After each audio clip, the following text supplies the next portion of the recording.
Before the coming of colonial borders, before the sound of European cannons, the earth of West Africa trembled beneath the hooves of horses.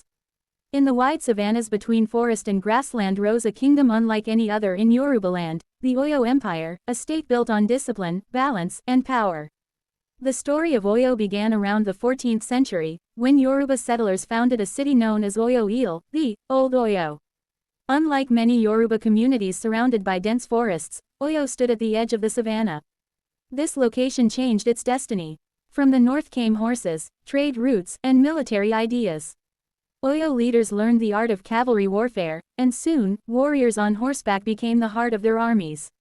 At the center of the empire stood the Alafin, the sacred king, believed to rule with divine authority. Yet Oyo was not a land of unchecked power. Beside the king stood the Oyo Messi, a council of chiefs who could advise, restrain, and even remove a ruler who failed the people. This balance between power and accountability helped Oyo grow strong and stable while many kingdoms collapsed from tyranny. By the 16th and 17th centuries, Oyo began to expand. Its cavalry swept across neighboring lands, conquering towns and incorporating them into the empire. Tribute flowed into Oyo: food, cloth, gold, and labor. Roads were secured, markets flourished, and Oyo became a hub of regional trade linking the forest kingdoms to the Sahel. Even powerful neighbors feared Oyo's reach. The kingdom of Dahomey, famed for its warriors, was defeated and forced to pay annual tribute. At its height in the 18th century, the Oyo Empire stretched from the Niger River in the east to the Volta River in the west. Officials known as Agile governed distant provinces, enforcing the Alafin's authority. Festivals, laws, and rituals reinforced unity, while the cavalry ensured obedience. To outsiders, Oyo seemed unbreakable, an empire of order, strength, and wealth. But beneath the surface, cracks began to form. The very system that balanced power became a weapon of division. The Alafin and the Oyo Messi fell into bitter rivalry, each seeking dominance. Political intrigue replaced cooperation, corruption spread among officials, and the Agile, once symbols of authority, became feared oppressors. Provinces rebelled, and loyalty weakened. Then came Afanja, a powerful military commander in the frontier town of Ilorin. Angry at the Alafin and eager for independence, Afanja rebelled. In a fatal decision, he invited Fulani warriors to help him fight the empire. At first, they served as allies.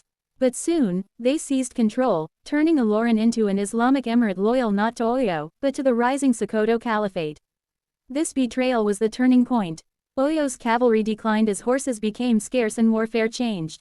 Trade routes shifted toward the coast, weakening the old inland economy. Civil war drained resources, and external enemies pressed in from the north. One by one, provinces broke away. The once mighty empire could no longer defend its heartland. By the early 19th century, disaster struck. Oyo-Ile was attacked, burned, and abandoned. The sacred capital, once alive with drums and horses, was left in ruins. Survivors fled south, founding new cities such as Ibadan, Ogbomosho, and Ije, states that would shape Yoruba history in a new age of warfare. Though the Oyo Empire fell, it did not die. Its political ideas, checks on power, organized governance, and strong institutions, lived on in Yoruba society. Its traditions, titles, and culture endured through generations. Today, the story of Oyo is remembered not only as a tale of conquest, but as a lesson that even the greatest empires rise through unity and fall when division is allowed to reign. And so, long after its walls crumbled, the echo of Oyo's horses still rides through history. If you are just watching this video for the first time and would like to see more, like this video and please don't forget to subscribe.